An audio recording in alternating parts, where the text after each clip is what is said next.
Bom dia, professoras, professores, pedagogas e pedagogos ingressantes na nossa rede. Sejam muito bem-vindos a mais uma semana de formação.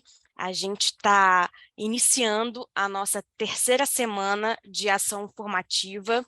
Já tivemos 2 semanas ótimas, com vários webinários incríveis e proporcionando para vocês que estão ingressando na nossa rede conhecer um pouquinho mais de como funciona a Secretaria de Estado da Educação aqui do Espírito Santo. Então, assim, muito obrigada pela presença de vocês, pelo empenho. A gente está recebendo muito feedback bacana da nossa formação. Então, assim, agradecimento, sabe, imenso aqui da equipe do Cefop para com vocês.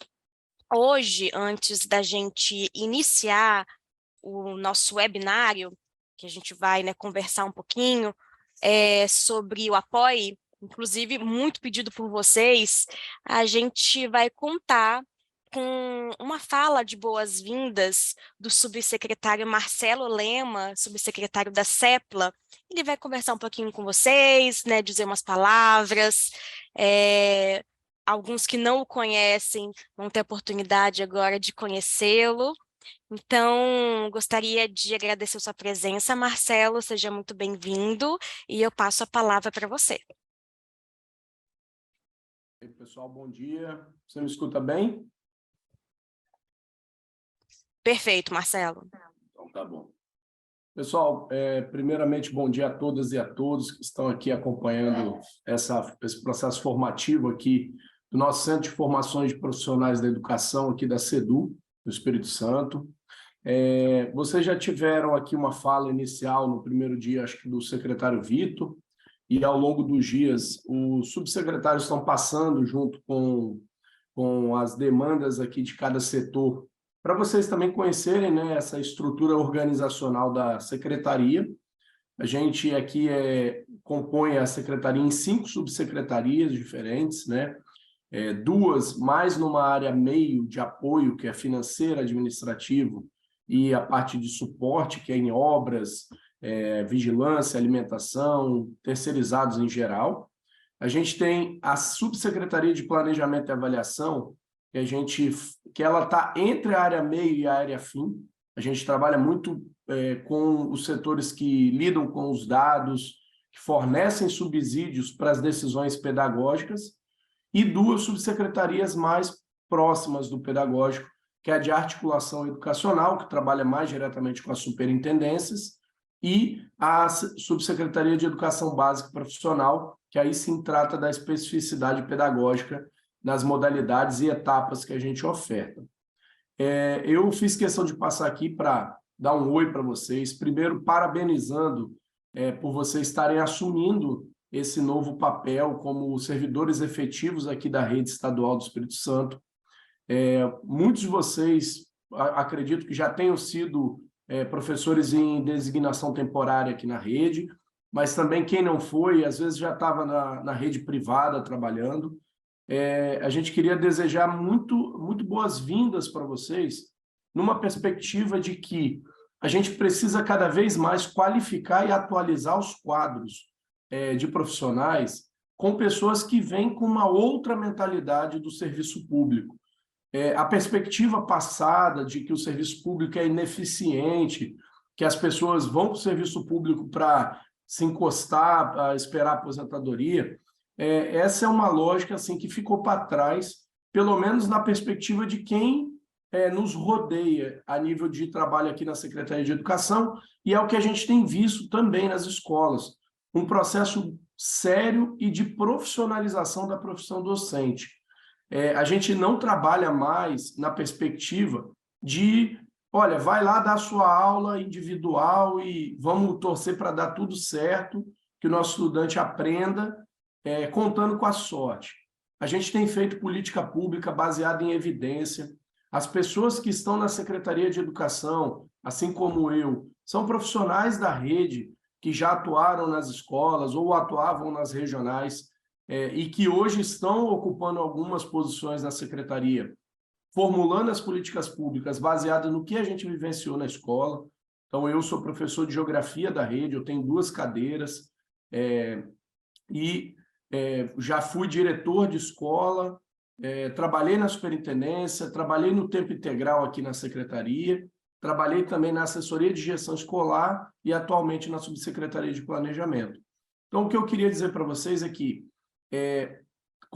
vocês estão tendo uma oportunidade única, primeiro, de começar sendo formados, ao invés de já começar entrando em sala de aula. Isso é um movimento importante que a gente tem tentado fazer, no sentido de que a gente não quer que vocês caiam simplesmente dentro da sala de aula e peguem lá um plano que vocês criem sem uma orientação, sem um direcionamento.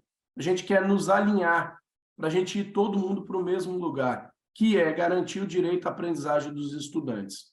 A gente tem trabalhado muito focado no que o direito constitucional à educação coloca para os nossos estudantes, e nós, enquanto atores desse processo, temos trabalhado muito para garantir tanto o acesso, quanto a permanência, quanto o sucesso escolar dos nossos estudantes. Isso tem sido, assim, a nossa métrica de trabalho, a gente não tem deixado perder o foco disso, tanto por parte da secretaria quanto das escolas.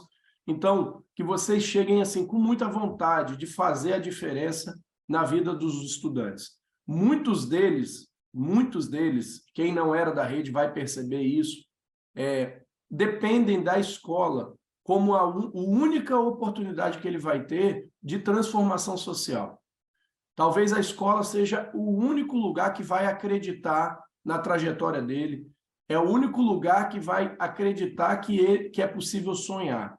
Então, assim, que nós possamos fazer esse trabalho como profissionais da educação, que já é uma missão muito complexa, mas o profissional da educação da área pública, que nós possamos fazer o trabalho com muita vontade. Assim, vocês vão encontrar pessoas de todos os tipos. Existem pessoas que estão desanimadas, que reclamam do salário, reclamam do trabalho, que é muito trabalho.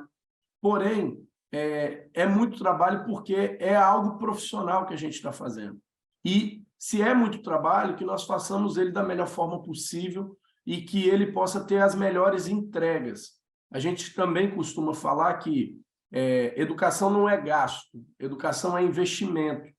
E ninguém faz investimento sem perspectiva de retorno. O que é o investimento que a gente faz? É toda a dedicação do nosso trabalho. O retorno que a gente espera é garantir direitos. E a garantia do direito perpassa pelo trabalho que vocês vão desenvolver aqui na rede estadual.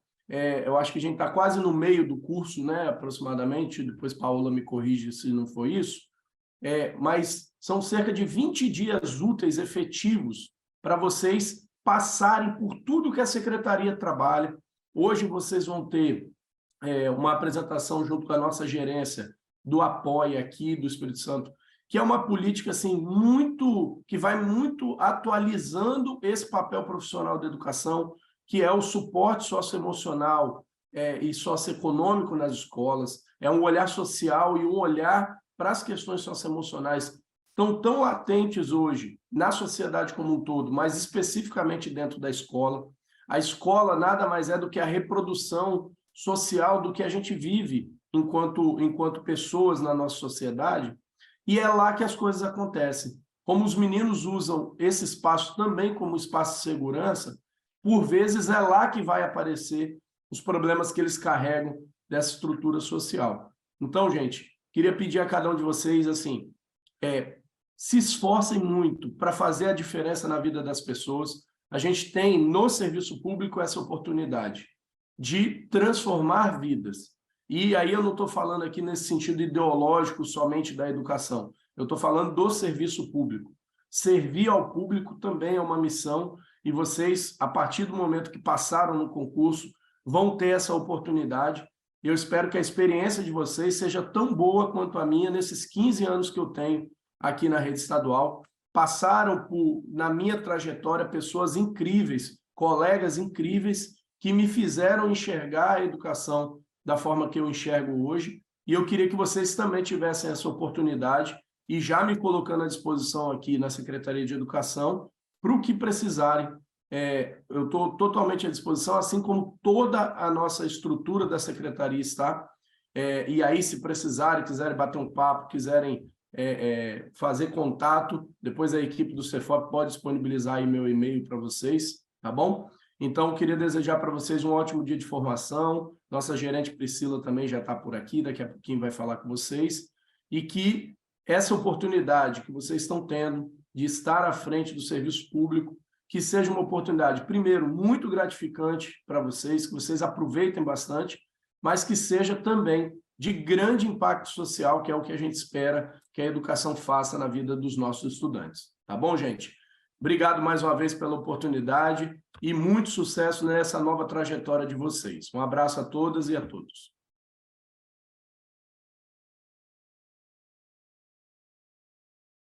Obrigada, Marcelo. A Priscila já está aqui. Bom dia, Paola. Sim, estou aqui. Bom dia, Priscila. Seja muito bem-vinda. Obrigada por aceitar o nosso convite de retornar aqui, né, na turma 2. Hoje a gente vai ter esse papo super especial, que é conversando sobre a gerência do apoio, a ação psicossocial e orientação interativa escolar. Então, quem vem conversar conosco é a Priscila Nascimento, que é a gerente do apoio. Priscila, novamente, obrigada, seja muito bem-vinda. Eu passo a palavra para você, que tenho certeza que a gente vai ter uma conversa, um papo super proveitoso. É com você, Priscila. Obrigada, Paola. Bom dia para todo mundo. Primeiro, dar boas-vindas para vocês, né, que estão chegando aqui na nossa rede. Eu estive aqui com a equipe do Cefop, com a primeira turma, e estou aqui com vocês para a gente conversar um pouquinho sobre o que é a gerência da apoio, o que a gente faz, mas também para a gente conversar um pouquinho sobre esse momento que vocês estão vivendo, né? De chegar no novo emprego, de alcançar essa conquista, que é passar no concurso, ingressar na rede como servidor efetivo. Então, eu espero conseguir trazer um pouco disso para vocês hoje. Eu vou compartilhar uma apresentação, inclusive, eu atualizei essa apresentação, depois eu vou enviar para a equipe do Cefop, inserir lá na plataforma. Porém, a gente teve uma mudança de sala recente e a apresentação atualizada eu não consegui trazê-la do jeito que eu gostaria. Eu acrescentei algumas coisas aqui enquanto o Marcelo falava, mas depois eu passo na íntegra a que eu fiz na última semana, vai ficar melhor para vocês. Acredito que já esteja aparecendo aí, só não está no modo de apresentação, né, Paola? Isso, exatamente. Deixa eu ver se eu consigo colocar.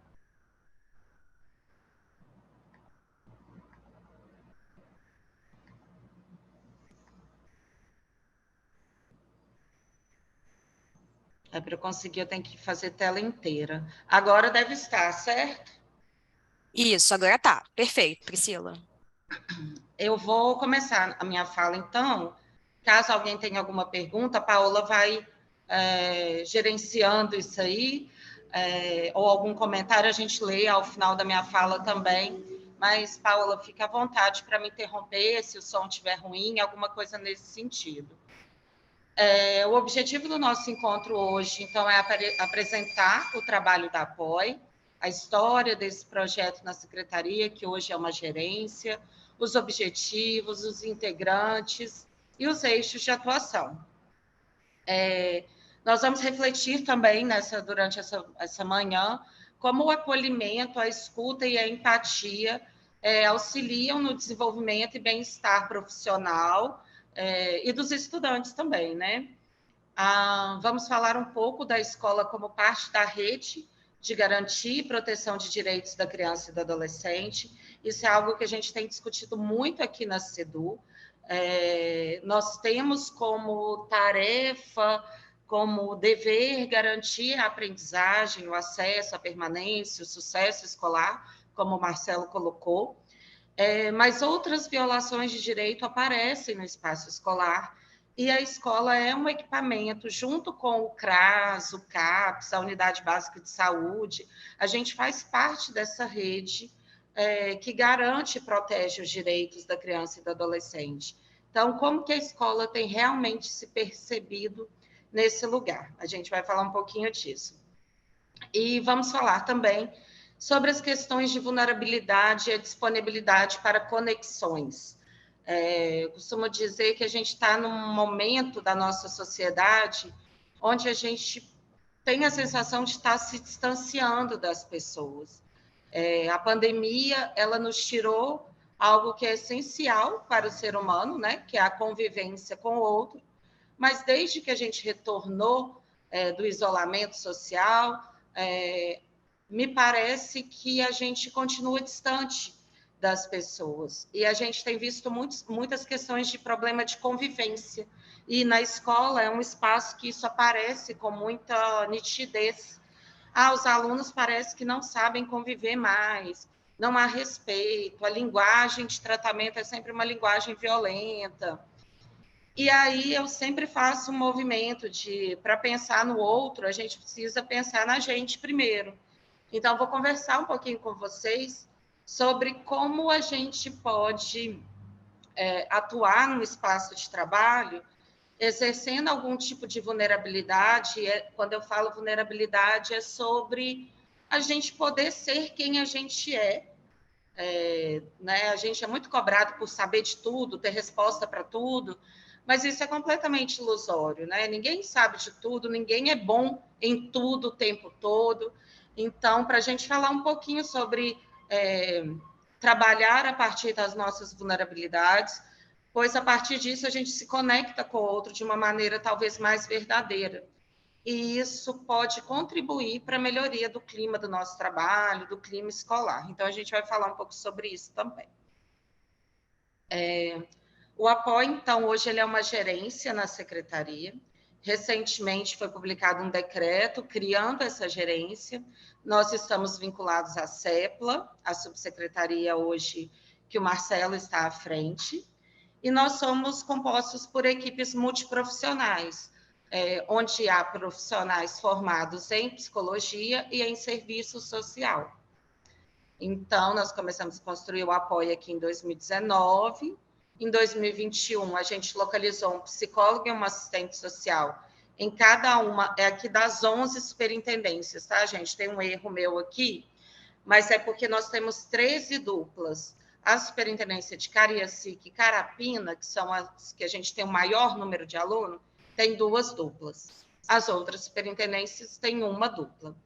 E a partir de janeiro de 2023, a gente localizou uma dupla na Escola Primo Beach, considerando, né, o ocorrido lá. A gente vai falar um pouquinho mais para frente sobre essas situações de violência contra a escola também.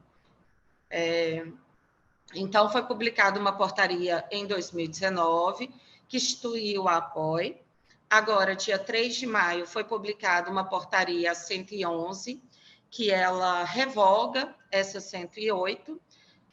Ela está disponível no site do apoio, eu vou mostrar o site para vocês depois. É muito importante que vocês tenham conhecimento da portaria da apoio, para saber, inclusive, o que é a atribuição dessa gerência aqui na unidade central, o que é a atribuição das equipes que estão nas regionais. E agora a gente vai começar a consolidar o que serão as atribuições das equipes que estarão nas escolas. Vocês devem ter visto no anúncio do governador, no Plano de Segurança Escolar, dia 27 de abril, no Palácio, que ele anunciou a contratação de mais assistentes sociais e psicólogos.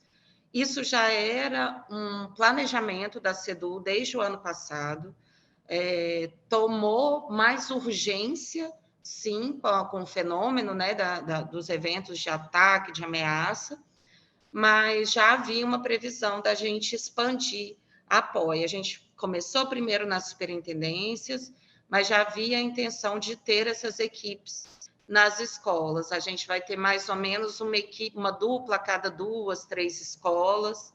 A gente fez por tipologia de aluno.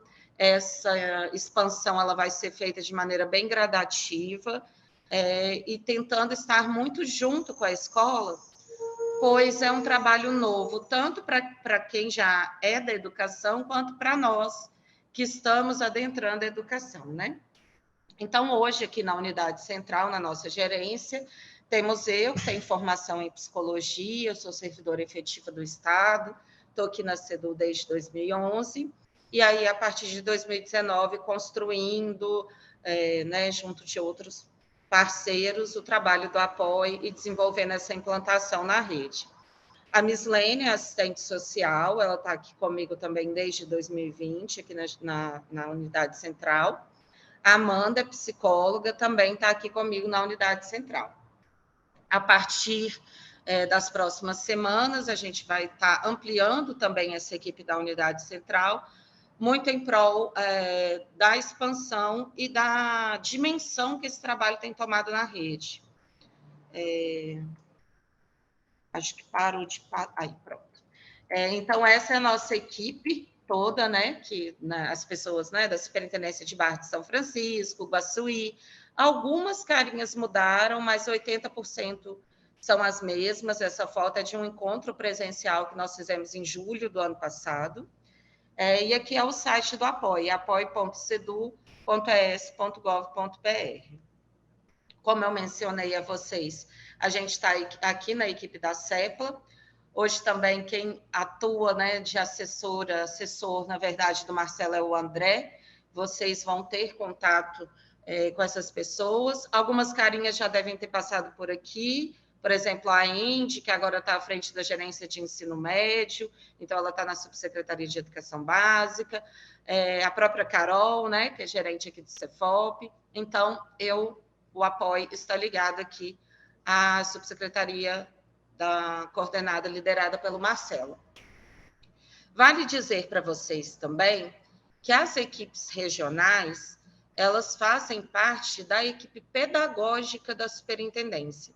Então, nós temos aí a Portaria 90, que reestrutura o funcionamento das superintendências e traz, né, que faz parte da composição da superintendência regional os profissionais integrantes da apoio. E eles fazem parte ali da equipe pedagógica, eles são submetidos ao assessor pedagógico, e nós aqui da gerência central, a gente tem como tarefa orientá-los tecnicamente no trabalho, ser referência técnica para eles. Mas eles são da equipe da regional. E aí, qual que é o objetivo da apoio, né? A gente tem o objetivo de desenvolver ações no espaço escolar, que visam contribuir para o desenvolvimento intelectual, emocional e social dos estudantes.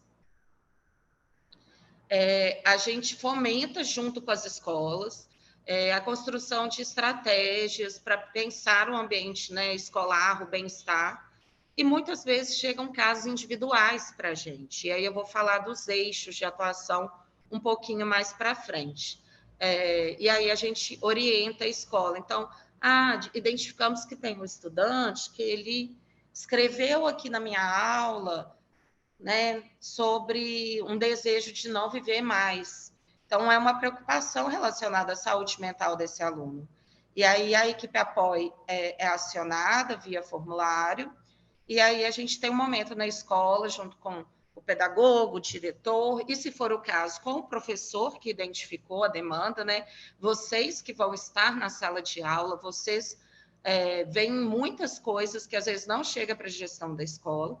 Então, vocês podem, quando identificar, procurar o pedagogo ou o diretor escolar para dizer, olha, esse caso aqui eu acho que poderia convidar a equipe apoio para a gente pensar junto como lidar. Vale dizer que a nossa equipe, ela não faz atendimento clínico no espaço escolar, não é atribuição da política de educação, tratamento em saúde mental. Nós podemos realizar acolhimento do estudante, acompanhado de um pedagogo, de um professor, podemos participar de reunião junto às famílias e responsáveis para orientar, a gente faz roda de conversa, tanto com os professores, com os estudantes, com as famílias também, mas não há uma perspectiva de fazer tratamento, de ter esse profissional na escola, vamos mandar, e é muito comum a gente associar a figura do psicólogo, né? Vamos mandar para essa linha do psicólogo, porque aí ele resolve esse menino. Não é essa a perspectiva, até porque, primeiro, a educação ela não pode assumir atribuições de outra política. Então, assim, garantir o tratamento em saúde mental dos munícipes é uma atribuição da Secretaria de Saúde. Se a gente começar a jogar tudo dentro da escola, a escola é essa que já tem tantas responsabilidades, pois garantir o acesso à permanência e o aprendizado não é algo simples, vocês sabem disso melhor do que eu, então a gente tem que tomar cuidado com essa perspectiva. E um outro ponto também é que a gente acredita muito que essas questões do aluno, muitas vezes, não é só sobre o aluno. Às vezes, tem uma questão familiar junto, tem talvez um comportamento da própria escola em relação àquele estudante. E aí a gente precisa trabalhar todas as dimensões juntas. Então, muitas vezes, um caso que parece uma demanda individual, a gente vai perceber que ela tem implicações coletivas. Por exemplo, um estudante que está faltando muito e a gente descobre que ele não se sente bem na escola porque ele sofre bullying, porque ele tem algum contexto familiar que chama a atenção dos colegas, enfim. Se esse estudante evade do espaço escolar, abandona, e a gente traz ele de volta e não trabalha com o coletivo que estava fazendo bullying em relação a ele, não adianta a gente apenas trazê-lo, porque daqui a pouco ele vai evadir de novo. Então, a gente tem uma perspectiva no apoio que as questões elas são multideterminadas. E eu costumo dizer que para problemas complexos, difíceis, há sempre uma resposta fácil, simples e completamente errada, porque é impossível a gente trabalhar com a complexidade dos fenômenos que fazem parte da história, da vida de um ser humano, de uma maneira mecanizada, de uma maneira que não tem espaço para escuta, para compreensão. A gente precisa entender se aquela demanda é isso mesmo, que às vezes eu falo de um motivo, de uma dor minha, mas tem muita coisa por trás disso. E aí o apoio trabalha muito nessa perspectiva de fazer a escuta, de entender, de pensar a estratégia. E aí, muitas vezes, a gente vai ter que orientar que a escola encaminhe o estudante para um tratamento de saúde mental ou para um equipamento das políticas de assistência social. Mas quando faz esse encaminhamento, não quer dizer que o nosso trabalho aqui na escola acabou. A gente precisa continuar trabalhando temas que envolve a prevenção daquele problema, né, que envolve o acolhimento. A gente tem uma perspectiva que o apoio, agora estando nas escolas, ele seja, de alguma maneira, um pouco de suporte para os profissionais, professores, né, vocês, no desenvolvimento das competências socioemocionais. Então, a gente sabe que é do docente desenvolver a competência pedagógica, pois está no currículo, a competência socioemocional, desculpa. Mas talvez as nossas equipes podem auxiliar, né, em alguma construção de vocês. Então, a gente tem aí muito para ampliar da atuação da apoio com a chegada desses novos profissionais. Como eu mencionei para vocês, dia 2 de maio foi publicada a Portaria 111, que institui a gerência da apoio, né, e ali dá outras providências. Eu peguei o artigo 1º e 2º apenas para trazer aqui para vocês, mas é muito importante que vocês tenham acesso à portaria que está lá no nosso site, que aí vocês podem ler na íntegra. O nosso público-alvo são as escolas da rede pública estadual, no sentido de atuar junto às escolas, visando o acesso, a permanência e a aprendizagem dos alunos, né? Acho que eu já falei um pouquinho disso, né? Como que a gente chegou até aqui, como que a gente atua, acho que isso está passando na minha fala. Como eu mencionei para vocês, em 2019, o secretário entendeu da importância de ter psicólogo e assistente social atuando na educação. Então, isso também é importante. A gente não é uma política de assistência e da saúde ou um serviço externo que vai agora para dentro da escola ou da superintendência. A intenção é que sejamos parte da educação, profissionais da educação, né? Então, psicólogo na perspectiva escolar e educacional, assistente social na perspectiva escolar e educacional. E a gente tem como metodologia de atuação essa escuta com a intenção de compreensão da realidade apresentada, essa escuta com empatia e sem julgamento. O apoio ele não vai à escola para dizer se a escola está fazendo certo, se a escola está fazendo errado. As portarias estão postas, né, as legislações. A gente vai à escola para compreender a realidade e pensar junto.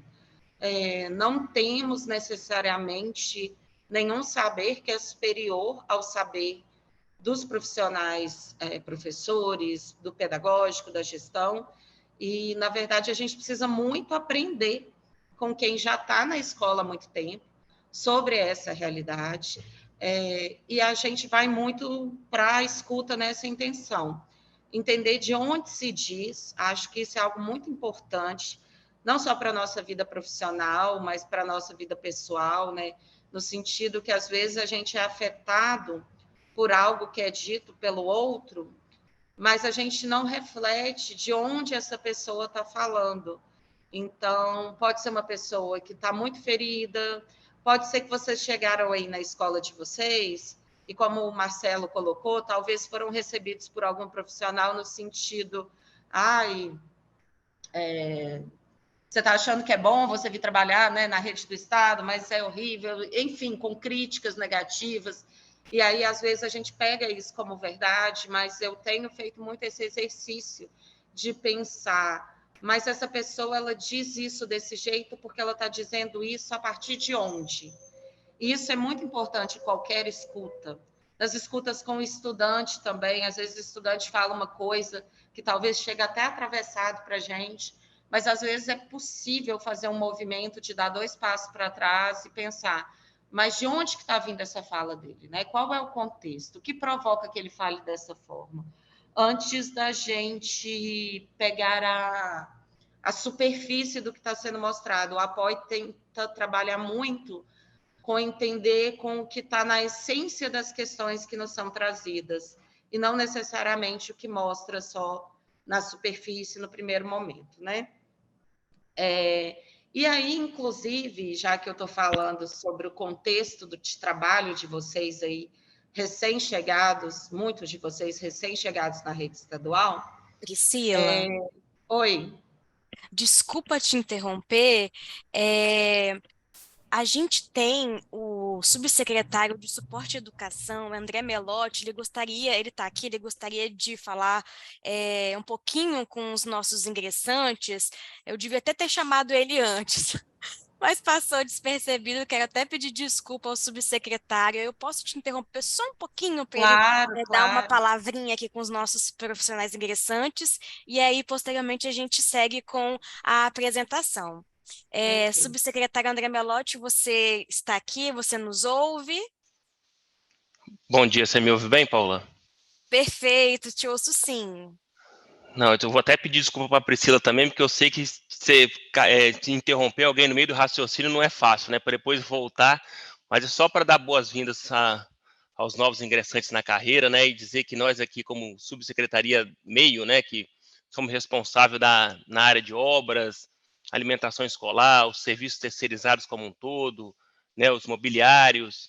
Então, assim, de uma forma geral, essas áreas, na área meio, né, o serviço de maior monta está vinculado à nossa subsecretaria.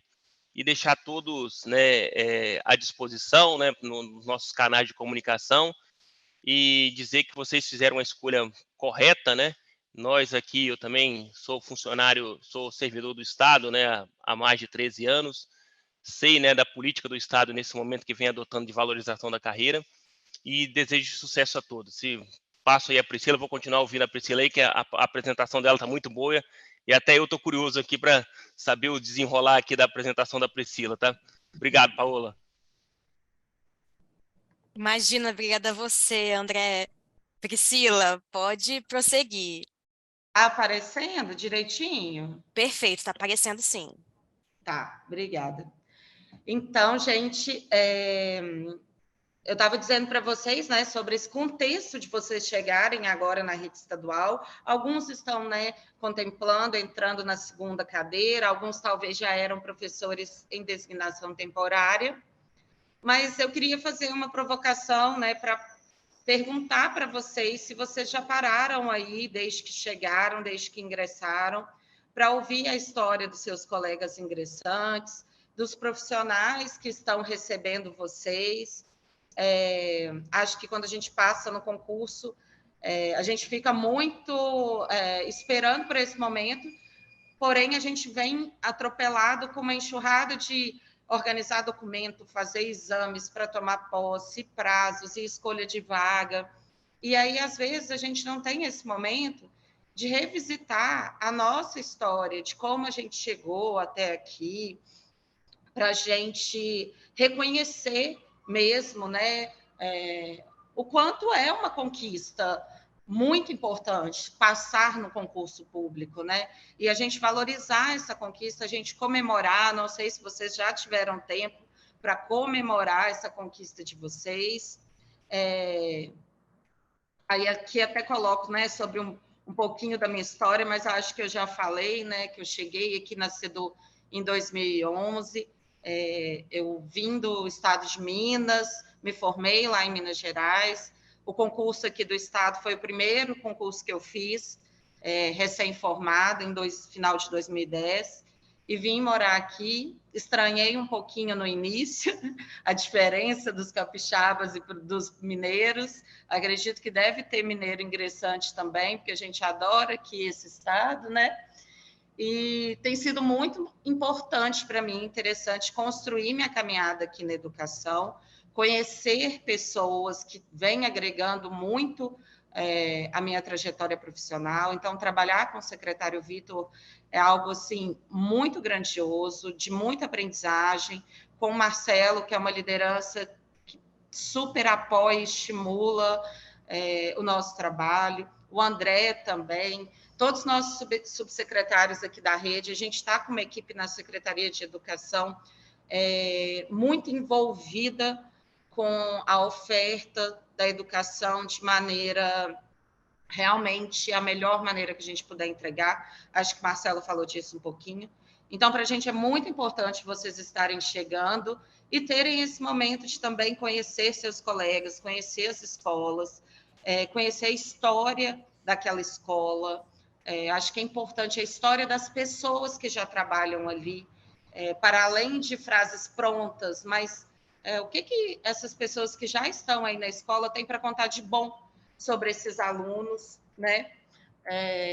Entender como essa escola passou pela pandemia, que é algo importante. A gente ainda vive os impactos da pandemia, apesar da gente falar pouco sobre isso, mas é importante a gente retomar. Vocês também terem um momento aí para saber como que é essa comunidade escolar, quais os pontos fortes dos alunos. Eu acho que é comum em algumas escolas a gente chegar e já trazer para a gente os pontos que causam problema, né?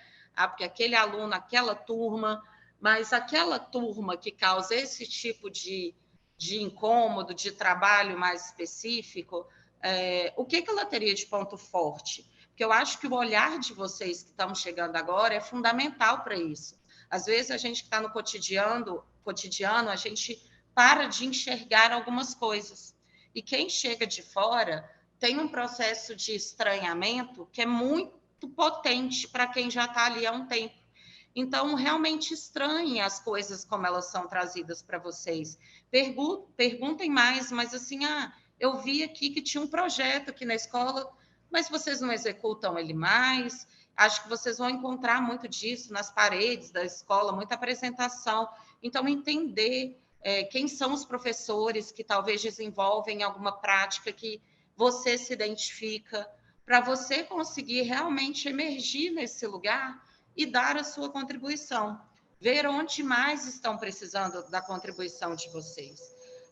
Isso cria conexão no espaço de trabalho e faz a gente se sentir melhor, porque a gente está se sentindo integrado, útil, colaborativo. Então, deixo essas provocações para vocês. Poderia vir aqui e falar simplesmente sobre a portaria da APOI e as nossas atribuições, mas eu acho que faz sentido, enquanto estando à frente de uma política que pensa o acolhimento, a escuta, eu fazer essa provocação para vocês também. O que a gente pode aprender com as pessoas que já estão ali construindo caminhos nessa escola. E, às vezes, gente, quando a gente está há muitos anos num lugar, a gente perde a consciência um pouco do tanto que a gente sabe e o quanto que o que a gente sabe é valioso. E vocês chegando nesse espaço novo, é muito importante para fazer essa provocação com quem já está. Talvez até fazer essa pontuação, nossa, mas você conhece muito aqui da escola. Nossa, mas essa sua forma de lidar com essa situação, problema, é muito interessante. Eu nunca tinha visto alguém fazer dessa forma. Porque é importante a gente mostrar para o outro também, nas nossas relações de vulnerabilidade e conexão, que ela tem um saber ali. Por mais que talvez ela esteja cansada, por mais que ela não esteja feliz o tempo todo, mas que há muito a ser reconhecido, e principalmente na escola, que é um espaço extremamente rico de criações, de criatividade, de conexão, de oportunidade.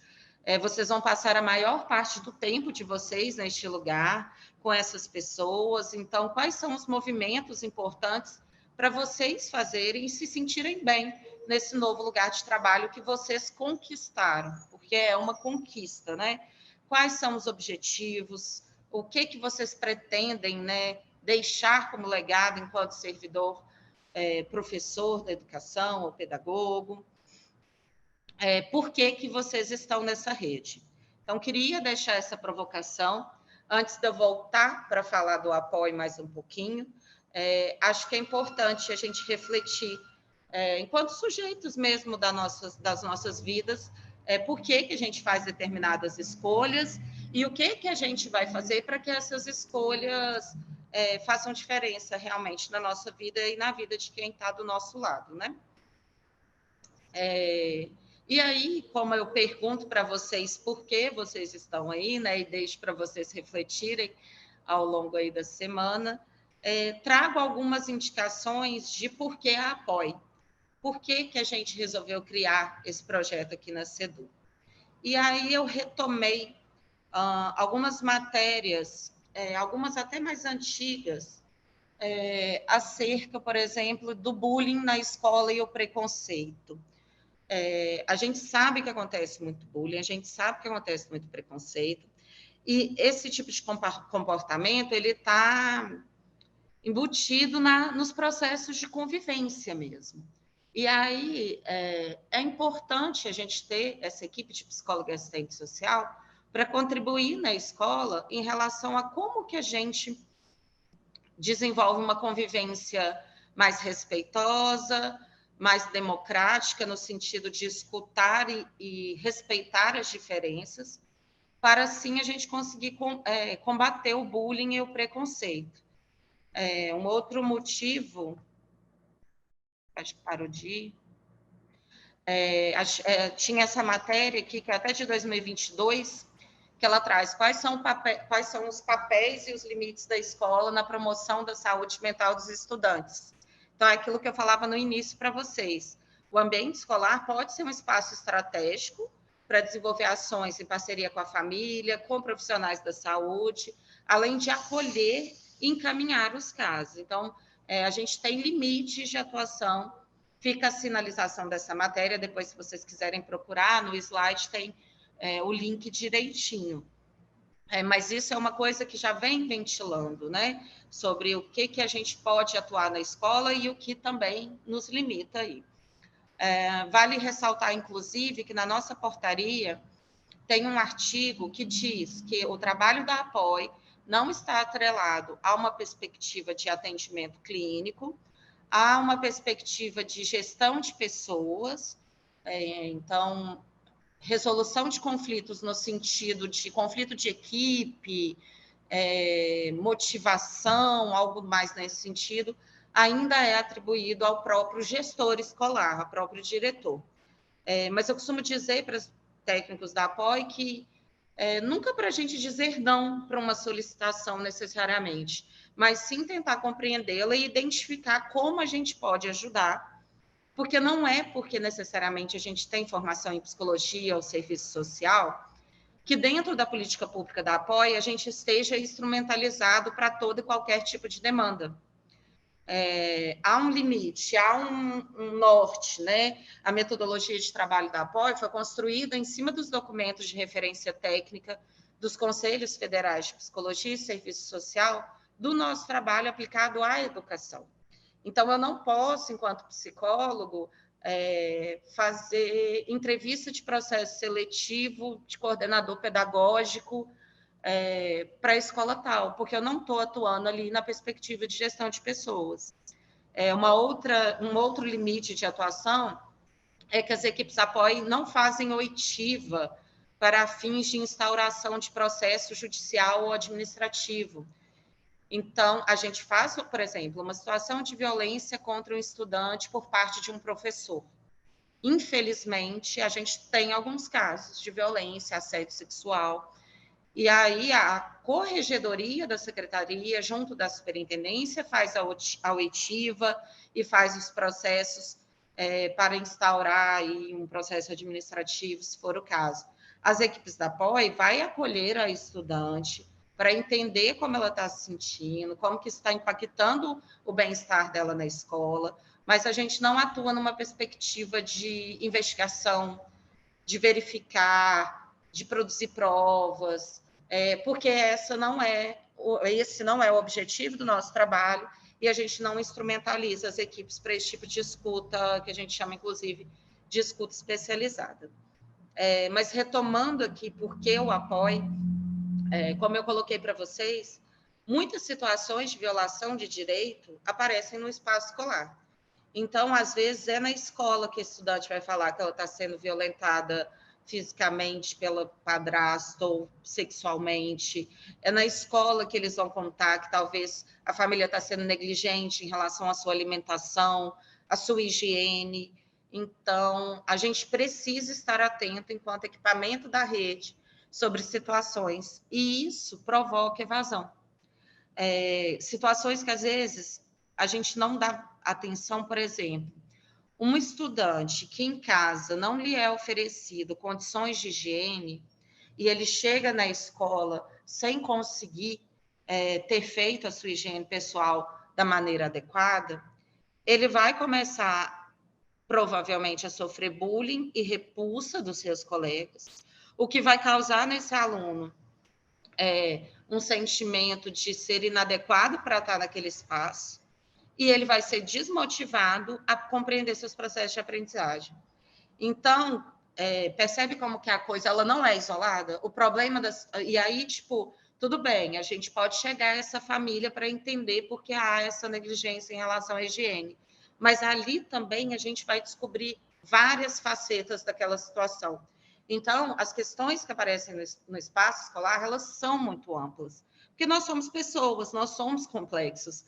E isso é tanto no público da escola particular quanto no público da escola pública. Claro que algumas coisas elas mudam, mas, por exemplo, o racismo ele acontece na nossa sociedade de uma maneira, infelizmente, em toda a sociedade.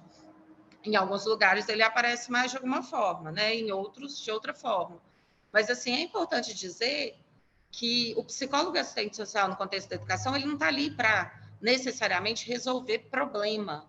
Ele está ali para pensar a escola como um espaço de prevenção, de cuidado, de acolhimento, muitas vezes de encaminhamento e de compreensão, porque a gente tem falado muito de educação integral, e não educação em tempo integral necessariamente, mas a educação que compreende o aluno de uma maneira integral.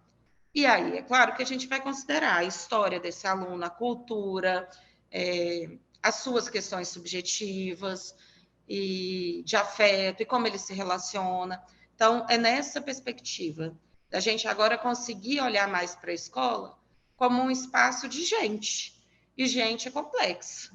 E gente está em movimento, e gente é dinâmico. E aí eu trago aqui outra matéria, como os psicólogos e assistentes sociais podem ajudar alunos e professores. E aí eu trouxe alguns trechos das matérias, por exemplo, na equipe pedagógica, né? Então, aquilo um pouco que eu trazia para vocês, da gente abordar de maneira coletiva as demandas, a gente pode contribuir na melhoria do processo de ensino-aprendizagem, compreender, ajudar a compreender as questões de desenvolvimento infantil e do adolescente. A gente pode auxiliar na relação escola-família, em ações preventivas, tanto em situação de violência, né? Aqui eles citam, por exemplo, a própria situação de Suzano, lá na Primo Beach, a Apoia trabalhou muito de perto no acolhimento, ainda estamos lá. E aí, eu acrescentei aqui um ponto relacionado às situações de ameaça contra a escola. Futuramente, né, assim, a gente vai fazer momentos disso no espaço escolar, as outras equipes apoiam, mas para vocês que estão chegando, eu imaginei que poderia ser uma angústia, um assunto que causasse provocação em vocês, né? E posso dizer a vocês que nós também, da Psicologia e Serviço Social, a gente não estudou na nossa formação o que fazer quando um aluno fala que vai matar todo mundo na escola, né? Então, a gente tem aprendido junto, é referência para apoio o trabalho da Thelma Vinha, que é coordenadora do GPEM, que é o Grupo de Estudos e Pesquisa em Educação Moral da Unicamp.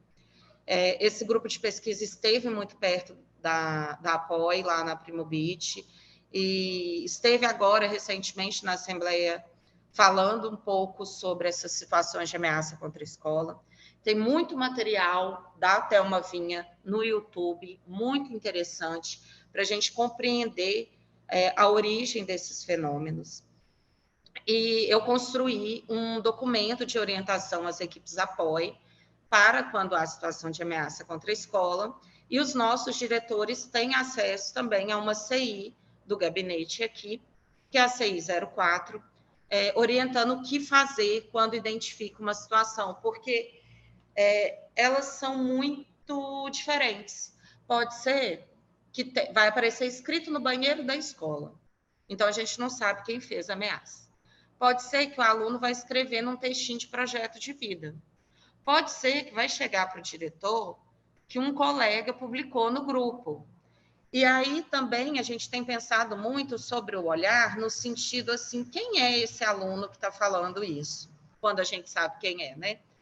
Porque tem acontecido um fenômeno muito estranho, que é assim, o estudante fala isso e parece que a partir daquele momento ele se torna, naquele momento, o potencial terrorista. Assim, ninguém conversa com esse aluno para entender, porque ameaçar a escola, por mais terrível que isso seja, e é também uma forma de chamar a atenção.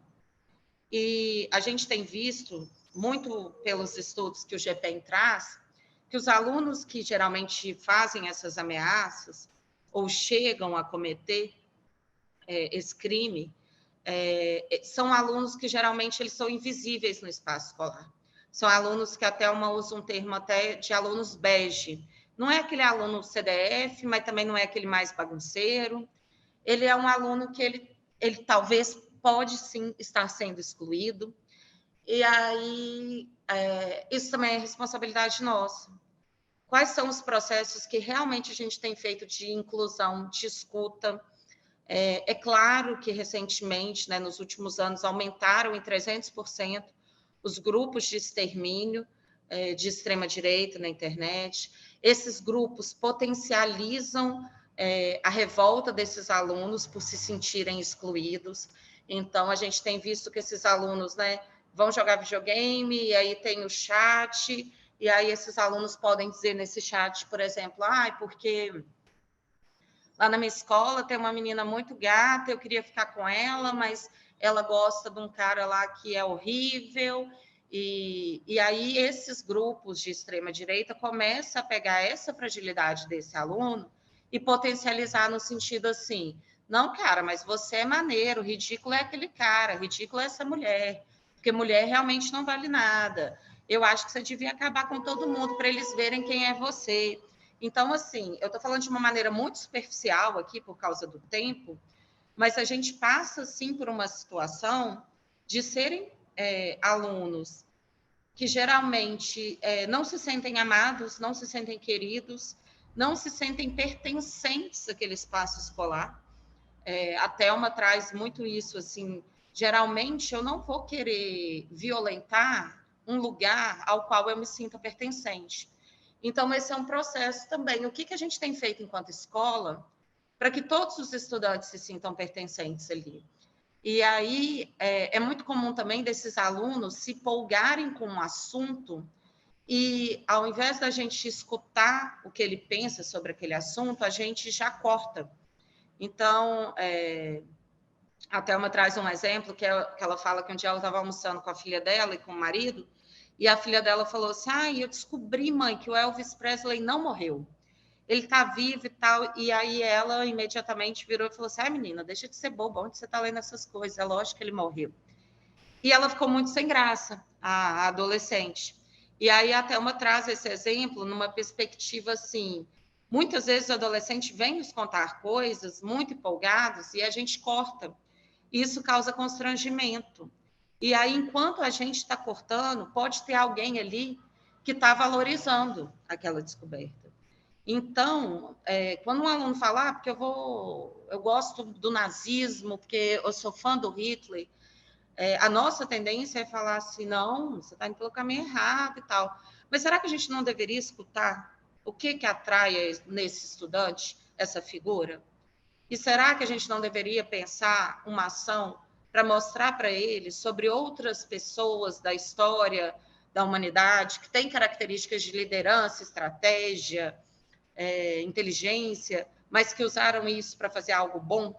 Porque se a gente simplesmente ignora essa fala desse aluno, ou se a gente simplesmente suspende ele por 5 dias e não faz nada quando ele voltar, ele vai continuar nutrindo a proximidade com esses assuntos que não são assuntos positivos. Ele vai se sentir pertencente ao grupo de extrema-direita do videogame que está falando com ele, que ele sim, que ele é super maneiro e que se ele conseguir uma arma, então, aí que ele vai ser mais maneiro. Então, e assim, não é fácil, não quer dizer que a gente não vai deixar de fazer o que a gente tem que fazer, né? Se precisar suspender, se precisar transferir, mas que a gente faça essas ações não isoladas, que a gente retome para a gente esses estudantes, né? Que a gente combata essa violência quando for possível, nos casos que forem possíveis, com acolhimento, para a gente desconstruir essa perspectiva que está crescendo, que para eu lidar com outro que discorda de mim, eu vou lidar a partir da violência, né? Então, assim, não é simples, é um assunto muito complexo, que a gente precisa de muita ajuda. Eu elenquei para as equipes apoio, que elas podem propor algumas ações coletivas. Desculpa, gente. Por exemplo, a gente pode fazer ação junto às famílias, abordando a importância do acompanhamento dos acessos dos seus filhos ao conteúdo online, a construção de momentos de diálogos e de troca no ambiente familiar. E, assim, eu imagino que as escolas já fazem isso. E eu tenho proposto de fazer isso de novo, porque na educação a gente tem que fazer, repetir, repetir, repetir, até criar sentido, né? Porque é muita gente, são muitas realidades, mas, assim, tem muitas famílias que elas não conseguem mesmo ter momento de convivência, de aproximação afetiva, porque elas saem de manhã para trabalhar e chegam à noite e nem conseguem ver os filhos. E eu acho que nessas reuniões isso precisa ser abordado, mas não ser abordado de uma forma que eu culpabilize essa mãe, esse pai, essa avó, essa tia, mas de maneira de compreender essa rotina e tentar construir, a partir dessa rotina, um pequeno momentinho dentro daquela possibilidade. Porque a gente também chamar a família só para bater na família, muitas vezes a família precisa, sim, de ser chamada a atenção de algum ponto. Mas criar rivalidade com pessoas às quais a gente precisa trabalhar junto pelo mesmo objetivo não faz sentido algum. Então, eu tenho trabalhado muito essa perspectiva. Como que a gente chama a família para a escola para falar bem do filho dela também? Porque vocês, muitos de vocês que estão me escutando, são pais, são mães, e sabem que é difícil, às vezes, chegar em casa morto de cansado do trabalho, e ainda virar para o seu filho e falar assim, sai do computador, vamos conversar aqui um pouco, nananã, e muitas vezes o adolescente vira e fala assim, eu não vou não. E às vezes eu imagino, se eu estiver falando bobagem, vocês me corrijam, que dá uma preguiça na gente mesmo. Ai, meu Deus, vou ter que ir lá insistir com esse menino. Já falei isso tantas vezes. E isso acontece nos outros ambientes familiares, e isso pode acontecer nos ambientes familiares que são atravessados por outras questões, como violência, como o pouco acesso, né, às questões básicas para a sobrevivência mesmo. Então, a gente precisa falar com a família, mas não é jogar a responsabilidade necessariamente, é compartilhar a responsabilidade. Falo também que, junto aos estudantes, a gente pode fazer rodas de conversa sobre a importância do respeito, do bullying, a forma de convivência democrática, que respeita a diversidade, que enfrenta o preconceito e que promove essa sensação de pertencimento ao espaço escolar. E é claro, gente, que isso é gradativo. Uma roda de conversa com o 6º ano B não vai resolver todos os problemas daquela turma. Então, agora, com a ampliação da apoio, eu acho que a gente vai ter condições de fazer um trabalho ainda mais permanente, e a gente precisa fazer um trabalho também com a equipe da escola, porque não adianta eu trabalhar com o estudante a importância do respeito à diversidade se os profissionais estão no corredor da escola fazendo piadas com conteúdos preconceituosos, ou se o próprio professor se dirige ao aluno num contexto de desrespeito. Então, a gente precisa trabalhar toda a equipe. E aí, eu coloquei também algumas orientações para trabalhar com os profissionais da escola,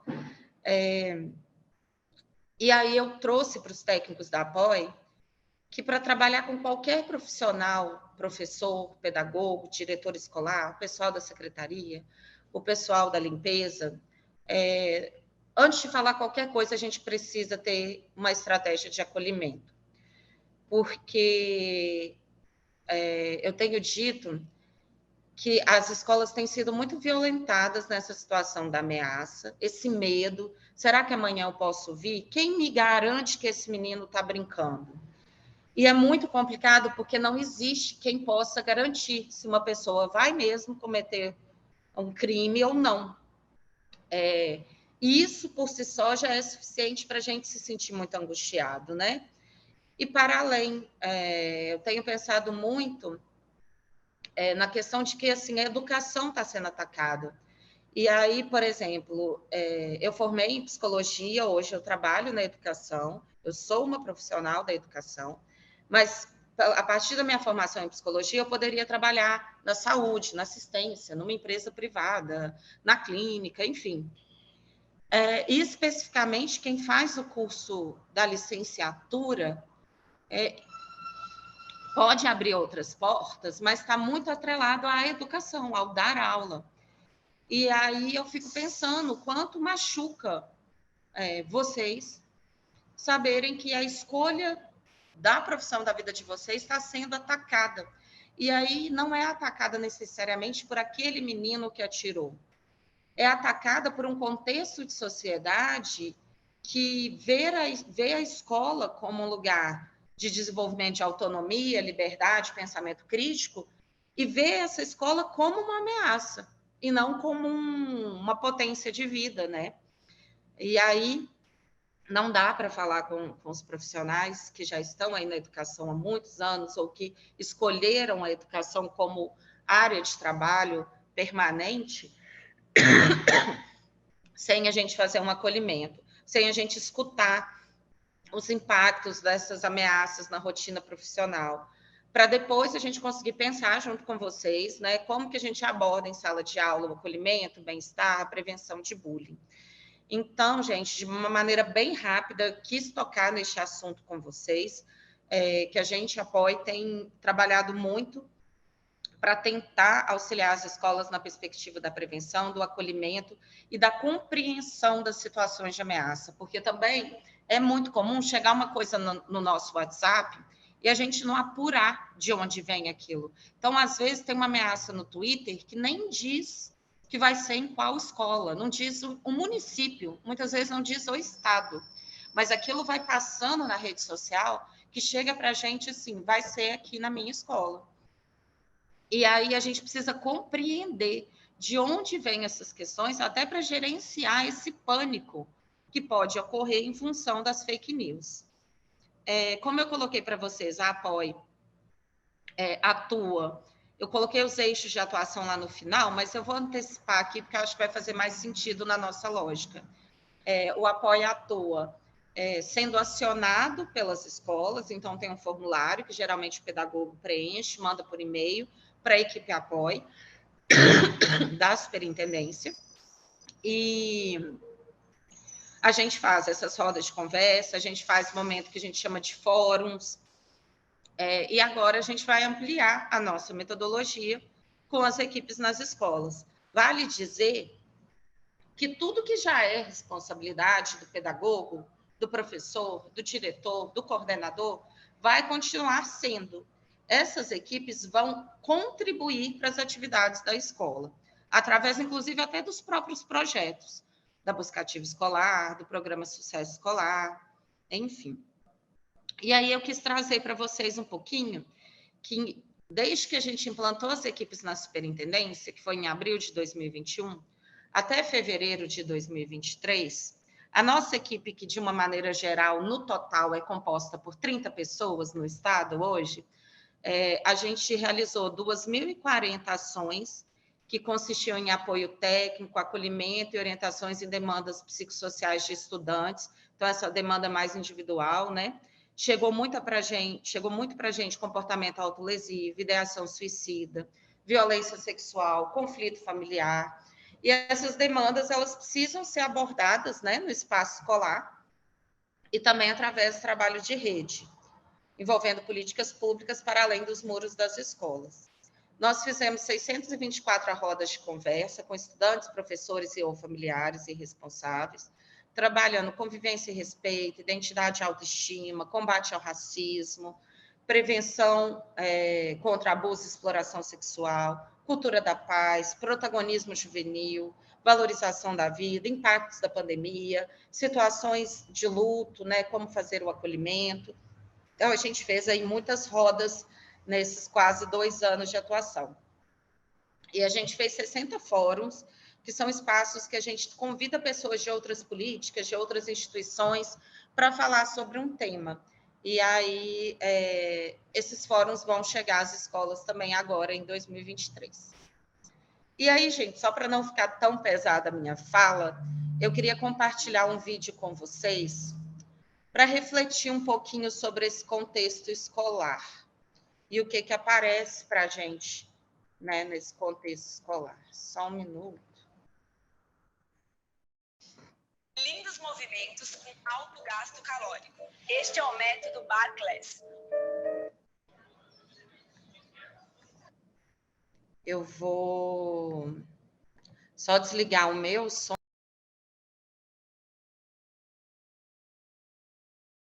Acredito que o som do YouTube vai continuar passando. Se não continuar, me avisa, por favor, tá, Paula? Perfeito.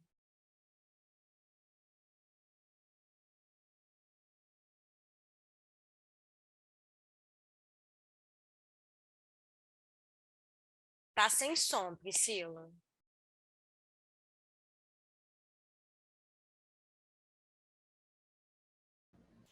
Deixa eu ver o que eu faço. Acho que eu vou tentar compartilhar a guia, vai ser melhor.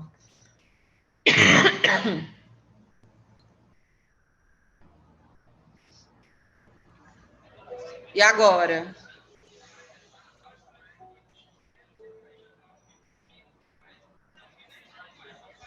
Permanece sem som.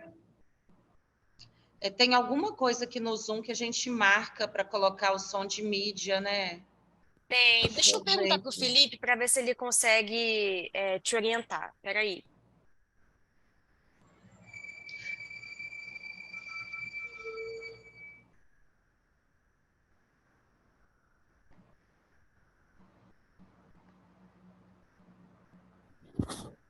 Ei, Priscila, tá me ouvindo? Oi, tô. Costuma assim, quando a gente vai compartilhar a tela, fica a opção ali embaixo à esquerda que você tem que marcar.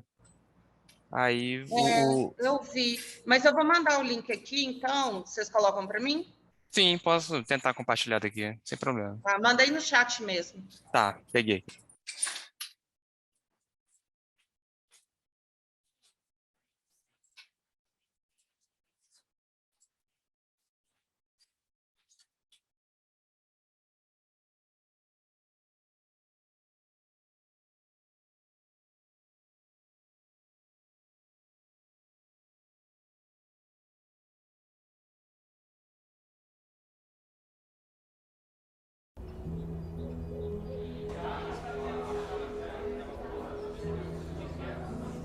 Perfeito, agora tá.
Pode tirar, Felipe, por favor. Obrigada. Eu quis trazer esse vídeo, gente, porque ele faz a gente pensar um pouco no quanto, para lidar com uma situação, a gente precisa trabalhar com muitas mãos. Então, esse adolescente aí que estava se sentindo mal, e aí a gente tem várias interpretações possíveis, né, desse contexto dele aí na sala de aula, mas ele, para ele se sentir, para ele se recompor, foi preciso vários atores ali junto dele, né? E aí essa é a proposta mesmo que o Apoia apresenta, de que a gente precisa unir forças para lidar com essas situações. Como eu coloquei para vocês, nossos eixos de atuação, né? A gente tem o prevenção e diálogos, onde a gente desenvolve esses fóruns, onde às vezes o fórum público-alvo é o professor, às vezes é o pedagogo, pedagogo, a gente já fez fórum, inclusive, voltado para o estudante, e vocês vão ter contato com esse trabalho aí ao longo do ano. E aí a gente aborda diversos temas, lá no site da Apoie vocês conseguem ver um pouquinho dos temas dos fóruns que a gente já realizou, e a gente está trabalhando aqui na CEDU para poder, a maioria dos fóruns foram online, para a gente poder subir para o YouTube da CEDU alguns fóruns. Então, quando isso estiver concretizado, a gente vai divulgar nos grupos de diretores para chegar também até vocês. Caso vocês tenham interesse de assistir a algum fórum, a gente vai disponibilizar lá. Hoje a gente tem algumas escolas que a gente atua de maneira mais permanente. Antigamente a gente chamava de escola piloto, agora a gente tem chamado de escola referência. Como as nossas equipes não tinham condição de atuar de maneira tão próxima de todas as escolas, porque até o momento são mais ou menos 30 escolas para uma dupla, mas como a gente acha muito importante a gente poder ouvir todas as pessoas da comunidade escolar e construir um plano de trabalho e acompanhar esse plano e fazer uma intervenção ao longo do ano letivo, para a gente não perder essa possibilidade de metodologia e aprendizagem para a gente, para a escola também, a gente determinou que a cada ano uma escola da superintendência seria identificada como essa escola referência. Agora, com a chegada dos novos profissionais, que a gente vai iniciar o processo de contratação, a gente vai conseguir ainda mais trabalhar dessa maneira mais permanente, sistematizada, mais de imersão, né, a escola. A gente costuma dizer também que o calendário escolar tem muitas datas que impulsionam discussões sobre temas que impactam diretamente os aspectos emocionais e sociais dos estudantes. Então, o Dia Internacional da Mulher, da conscientização contra o bullying, aqui precisa ter uma correção, o Dia do Indígena, né? A Semana Estadual de Combate ao Extermínio de Jovens. Então, tem várias temáticas que a equipe pedagógica e docente já trabalha, mas que ela pode pedir um suporte da equipe psicossocial, no caso a Apoie, para a gente colaborar nessas ações de vocês. Como eu havia dito, um eixo é a prevenção e diálogos, que tem algumas ações lá dentro, e outro eixo é apoio, acolhimento e orientação. Esse que a escola manda o formulário para a gente marca uma escuta, e a gente compreende a demanda, e aí a gente pensa as estratégias de maneira conjunta para ver como vamos lidar com essas situações. Nós temos interface com outros projetos da CEDU, né? O programa Todos na Escola, o Sucesso Escolar, o PFA, o Projeto de Vida. A gente articula muita parceria com a Secretaria de Saúde, Direitos Humanos, Assistência, e também com outros setores, né? Por exemplo, o próprio GPEM, né, da Unicamp, essa parceria com a Telma, a Universidade Federal, o Instituto Unibanco, o Instituto Península. A gente tem aí alguns parceiros que vai somando nessa trajetória. Como eu falei para vocês, este é o site da Apoie, ele também está em processo de atualização. Como eu coloquei para vocês, nossa equipe aqui na Unidade Central, ela até então é muito pequena, né? Apenas 3 pessoas, agora a gente está ampliando a possibilidade de expansão dela. Uma outra coisa que eu queria deixar para vocês, que eu mencionei aqui agora sobre a parceria com o Instituto Península, e o Instituto Península tem uma plataforma que chama VVC, e eles têm uma formação muito bacana, que chama Acolhimento e Bem-Estar na Sala de Aula. É gratuita, vocês podem entrar, se inscrevem e podem fazer o curso. Tem a certificação direitinho, então, para quem tiver interesse nessa temática, de conhecer um pouco mais sobre, fica como sugestão aí o curso da VVC. Ainda para a gente começar a finalizar aqui a nossa conversa, voltando àquele momento que eu fiz de provocação em relação a gente, repito, não é possível se conectar com o outro, olhar para o outro, sem olhar para si. E a gente também, eu estava lendo os comentários aqui no chat, né, enquanto passava o vídeo, sobre a dificuldade de tempo, sobre a complexidade dessas situações, as inseguranças, o pânico, né? E assim, para a gente entender melhor as relações e as situações, a gente precisa se conhecer, olhar para a gente, até para a gente saber, ó, quando acontece esse tipo de coisa, isso me afeta muito de tal maneira, ou isso mexe comigo de tal jeito, então eu já tenho que saber que eu preciso melhorar minha forma de lidar com isso. E assim, é claro que às vezes a gente não vai conseguir lidar da melhor maneira que a gente gostaria. E tudo bem, e acho que é por aí que também passa essa questão da vulnerabilidade, né? A gente entender que tem dia que a gente consegue acertar, tem dia que a gente não consegue, que às vezes a gente gostaria de fazer um acolhimento com o estudante, mas a demanda que o estudante traz conversa com alguma coisa da nossa trajetória de vida, então eu me sinto muito afetado para conseguir fazer aquilo, e aí eu reconhecer isso e pedir ajuda para alguém e falar assim, olha, eu não estou me sentindo bem, aquele aluno trouxe para mim tal questão, mas eu não me sinto bem para poder ouvir essa história, será que você poderia fazer essa escuta? E aí falar com o estudante, olha, eu gostaria muito de estar aqui te ouvindo, mas eu não estou me sentindo bem, então preferi convidar outra pessoa. Eu tenho ficado muito preocupada com as condições de comunicação que a gente tem. Muitas vezes, e eu acho que acontece com mais frequência que eu posso imaginar, às vezes eu estou pensando uma coisa de uma situação, o meu colega está pensando outra coisa, a gente não conversa, e eu fico deduzindo que eu sei o que ele está pensando. E aí isso cria um grande problema, porque às vezes a gente tem, não sei por que, receio de virar e falar assim, mas deixa eu ver se eu entendi o que você está me dizendo. E aí repetir, e aí a pessoa fala assim, não é bem assim. A gente pensa que entendeu o que o outro vai falar. Ou, por exemplo, uma outra questão que é péssima para as nossas comunicações. Eu escuto o outro já pensando na resposta que eu vou dar. E isso compromete a minha escuta. Então, às vezes, a gente deveria escutar mais para compreender. Ah, tá, entendi. Aí agora a gente pensa se cabe uma resposta. A gente não precisa saber resposta para tudo. Então, muitas vezes, olha, você está me trazendo essa questão, eu realmente não sei. Talvez a gente pode pensar junto numa forma de desenvolvê-la, mas no momento eu não sei. Porque a partir desse lugar, a gente se conecta mais. A gente precisa poder se sentir vulnerável porque a gente é cobrado o tempo inteiro, inclusive nas redes sociais, esse é um ponto negativo, que parece, né, aquela coisa, se eu não postei, eu não fiz, e isso está invadindo a nossa vida em todos os aspectos, inclusive no profissional.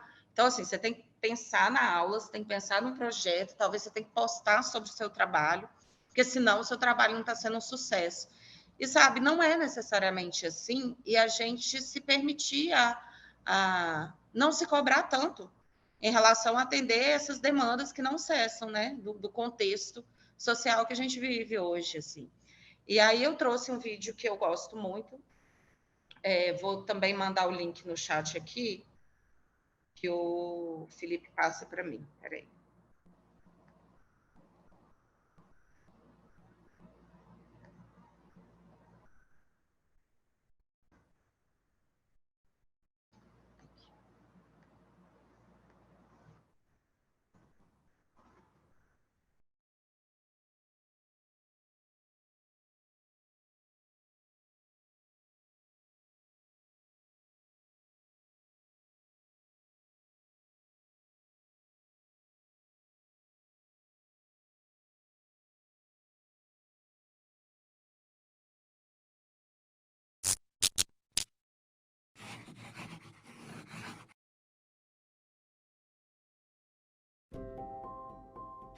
A Brené Brown, ela é uma pesquisadora qualitativa em ciências sociais que entrevista grupos de pessoas tentando entender as relações humanas. Em um dos TED Talks mais assistidos da história do YouTube, ela divulgou uma pesquisa que durou 6 anos com o objetivo de destrinchar os fatores que explicam o fenômeno de conexão humana. Isso foi o que ela descobriu. Sabe quando você recebe aquele feedback do seu chefe em que ele ressalta as 45 coisas positivas em você e aí acaba destacando só uma única oportunidade de crescimento? O que acontece com a nossa natureza de focar no negativo é que esse defeitinho, essa única oportunidade de crescimento, vai acabar tirando nossa noite de sono naquele dia. E esse comportamento de focar no negativo apareceu muito na pesquisa da Brené Brown. Toda vez em que ela explorava com os entrevistados o assunto amor, por exemplo, as pessoas traziam casos em que elas sentiram o coração delas partido. Quando, por exemplo, o assunto era pertencimento, esses entrevistados traziam histórias de quando elas se sentiram excluídas. Então, no geral, toda vez em que ela tentava explorar assuntos ligados à conexão, as pessoas acabavam trazendo casos e histórias em que elas se sentiam desconectadas. E ela, como uma pesquisadora, tentando entender o padrão que levava à origem dessa desconexão, ela encontrou um padrão emocional muito forte nas análises de dados. E esse padrão era a vergonha. E a vergonha nada mais é do que esse medo da gente se sentir desconectado, da gente se sentir excluído por outras pessoas. Ou seja, é um pensamento constante de que, será que existe algo em mim que se as pessoas saberem ou verem, elas vão se afastar? É aquele conjunto de pensamentos ligados ao eu não sou bom o suficiente, não sou magro, rico, inteligente ou bonito o suficiente. É um monte de pensamentos que remetem àquela sensação de baixo valor e de pura insegurança. Ou seja, simplesmente um medo de se sentirem vulneráveis. Para entender um pouco mais esse medo da vulnerabilidade, juntando todas as centenas de pessoas que ela entrevistou ao longo desses anos, ela acabou dividindo elas em 2 grandes grupos. Então, o grupo 1, ele é formado por pessoas que têm um forte senso de alto valor, pessoas que se amam e que se sentem pertencidas a algo maior. Enquanto o grupo 2, ele é formado por pessoas que constantemente duvidam se são boas o suficiente. Bom, e na análise, a Brené Brown descobriu que havia apenas uma variável que separava esses 2 grupos. E essa variável é que as pessoas do primeiro grupo simplesmente acreditavam que mereciam conexão e amor. Simples assim. Mas espera, não é só simples assim. De onde vem essa crença tão forte de que elas merecem conexão e amor? O padrão que mais apareceu nesse grupo 1 foi coragem. E coragem, nesse contexto aqui, é totalmente diferente de bravura. Coragem é uma palavra que se origina do latim cor, ou coração, significando assim uma ação que se origina do coração. Isso é coragem. E coragem era o que esse primeiro grupo tinha para contarem as suas histórias mais íntimas do fundo do coração e, acima de tudo, com coragem de assumirem serem imperfeitos. E para eles aceitarem serem imperfeitos, eles normalmente mostram um padrão de terem compaixão por eles próprios antes, para só então terem compaixão pelos outros. Isso faz muito sentido, né? Como que a gente pode realmente ser gentil com os outros se antes a gente não é nem um pouco gentil com nós mesmos, né? E justamente por eles terem essa autocompaixão antes, as pessoas do primeiro grupo, elas estão realmente dispostas a abrirem mão daquela pessoa que a sociedade espera que elas sejam, para elas efetivamente serem aquilo que elas autenticamente são do fundo da alma. Mas ser autêntico e verdadeiro é uma faca de 2 gumes. Ao mesmo tempo em que sua verdade ela ajuda você a expressar os seus talentos naturais, ela ao mesmo tempo exige que você seja absolutamente verdadeiro sobre quais são os seus defeitos.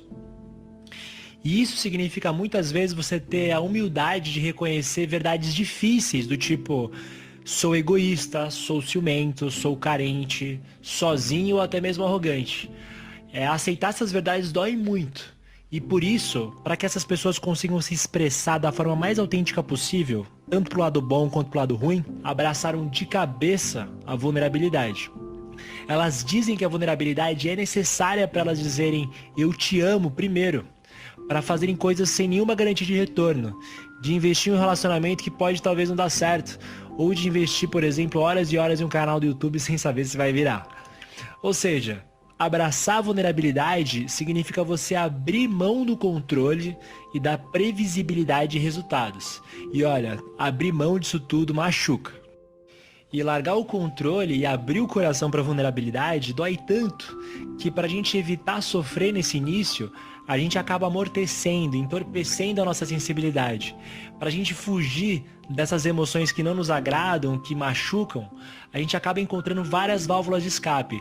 Entre elas, a gente acaba se entupindo de comida não saudável, usando vários remédios e se distraindo dia e noite com celulares e televisão. O problema é que não é possível você seletivamente amortecer só algumas emoções. Não dá para separar aqui em duas cestas, tipo, olha, aqui são as emoções ruins que eu não quero sentir e aqui estão as emoções boas que eu quero sentir. Tudo está interligado. Se a gente começa a deixar de sentir o que desagrada, a gente também deixa de sentir aquilo que dá alegria, gratidão e felicidade para nós. O sentir, ele é universal. E quando você bloqueia sentimentos ruins, você acaba, consequentemente, também bloqueando sentimentos bons. Bom, e para fechar, o que eu aprendi com a vulnerabilidade é que ela machuca sim. Mas eu diria que ela machuca muito menos do que você esconder as suas fragilidades. E eu sinto, na verdade, que ela é um alívio, um tipo de relaxamento.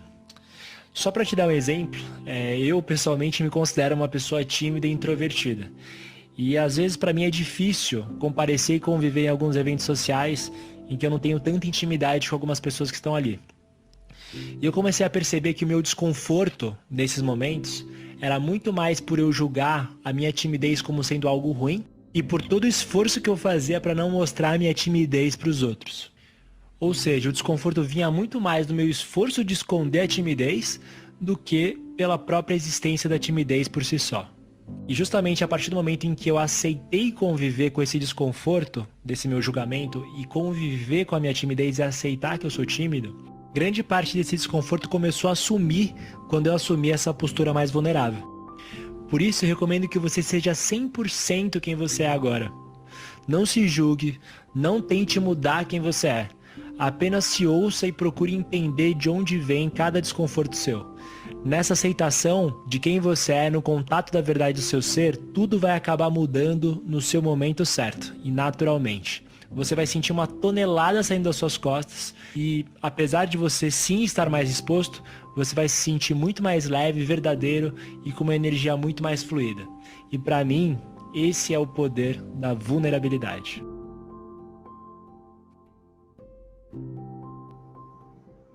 Obrigada, Felipe. Pode tirar, por favor.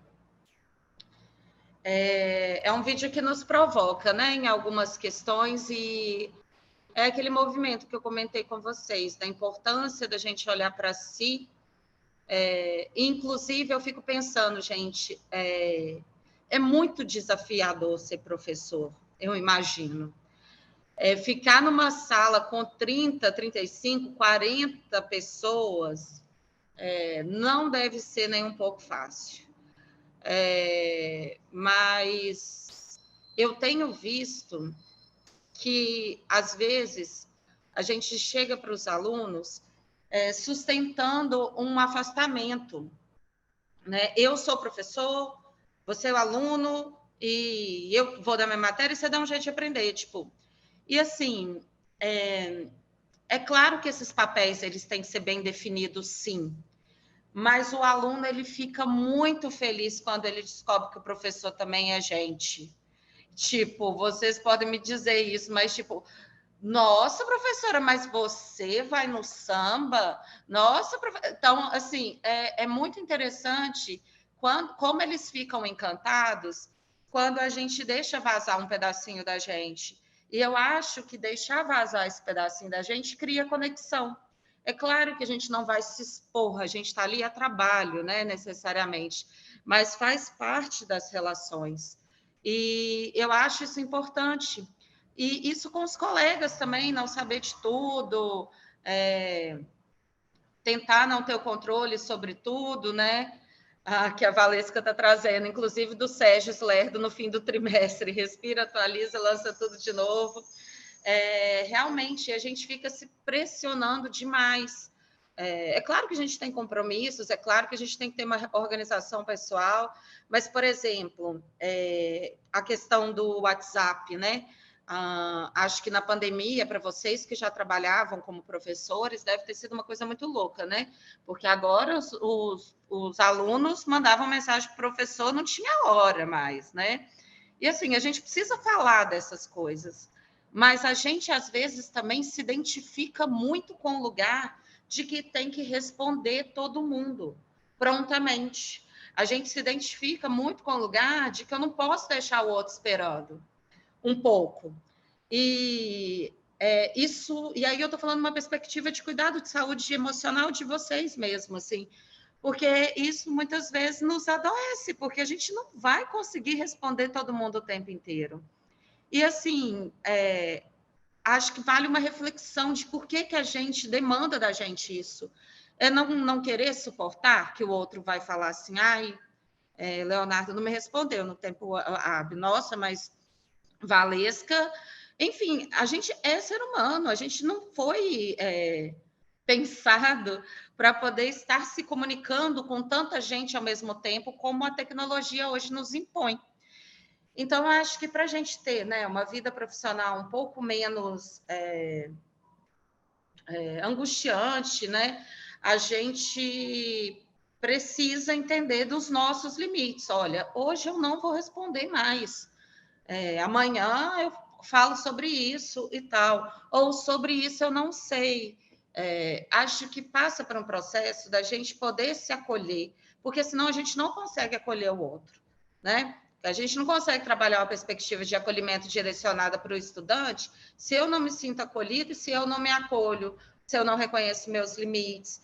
E, assim, saber mesmo que ninguém é bom em tudo o tempo todo, mas que eu tenho várias coisas que eu faço super bem. E se essa coisa que eu não fiz tão bem, a próxima aula eu vou preparar melhor, ou dei um problema aqui na sala de aula, vou tentar entender o que aconteceu. Vi que aqui na minha escola tem relações engessadas, pautadas talvez por um clima muito de competição, que chega a adoecer. Vou tentar fazer algumas falas que vá para outro lado disso, porque isso não vai fazer bem para a gente no nosso cotidiano. Então, acho que basicamente era isso que eu queria deixar aqui para vocês. Tiago colocou aqui 44 filhotes. A Valesca, né, colocou o negócio do Sérgio e tal. Aí o administrador comentou que eles ficam super curiosos, que quando a gente fala, e aí, inclusive, até de dizer, gente, hoje vocês estão me deixando mal, desconfortável de dar aula, porque está impossível desrespeito aqui, essa conversa, esse incômodo. A Thelma, ela traz muito uma questão de que a gente deveria trabalhar no espaço escolar os conflitos de forma que eles produzam aprendizagem. Geralmente, a gente quer acabar com o conflito na hora que ele está acontecendo, ou punir o conflito, e eu acho que a gente vem fazendo isso de uma maneira muito errada, porque, por exemplo, um estudante cometeu lá um ato que está previsto pelo regimento interno, que ele tem que ser suspenso. Uma coisa que a gente tem discutido muito é que a suspensão, de acordo com o regimento, ela tem que ser cumprida no espaço escolar, com outras atividades. Mas é muito comum a gente decidir que a suspensão, o menino fica em casa. Para o menino, ficar em casa, muitas vezes é bom. Então, não necessariamente a suspensão vai dar a ele a sensação que a gente gostaria de que, você fez uma coisa errada aqui do nosso regimento, você está tendo uma punição. E aí, quando esse estudante volta da suspensão, a gente não conversa sobre o que ele fez. E aí eu não gero aprendizagem.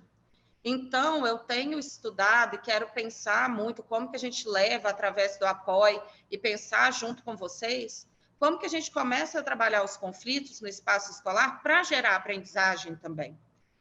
Como que eu aprendo a respeitar o meu colega a partir de um evento em que eu fui ofensiva e agressiva com ele, né? O que a gente aprende com isso? Então, acho que a gente precisa também, muitas vezes na escola, há uma sensação, um sentimento de urgência de resolver os problemas também. Tipo, aconteceu tal coisa aqui, meu Deus do céu, a gente tem que dar um jeito de resolver. Calma, vamos compreender melhor essa situação e vamos pensar juntos e vamos incluir todo mundo que é responsável nisso. Ninguém tem que resolver sozinho uma situação. Mas foi na sua aula. Tá, foi na minha aula, mas eu preciso aqui da ajuda do coordenador, pensar junto, vamos conversar com a família, vamos pedir ajuda para o apoio.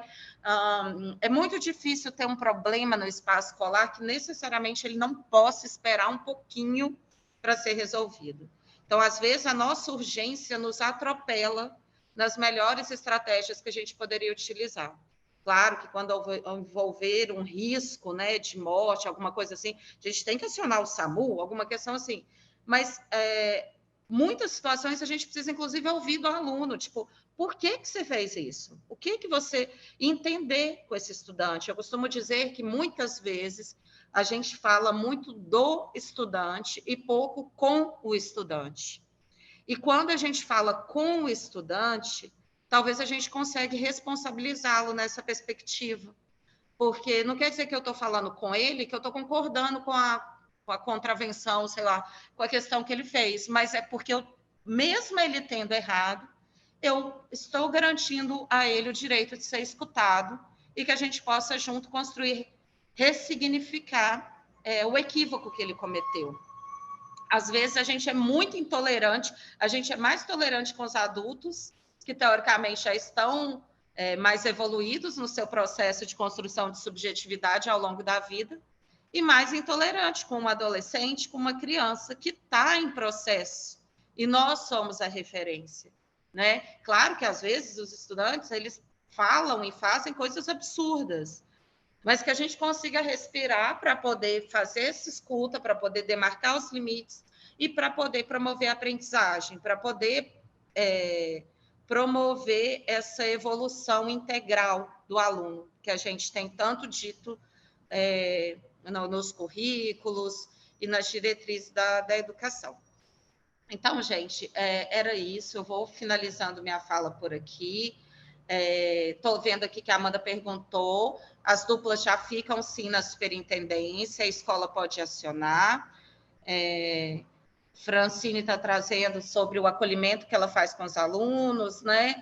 E é muito bom para tirar uns minutinhos para isso.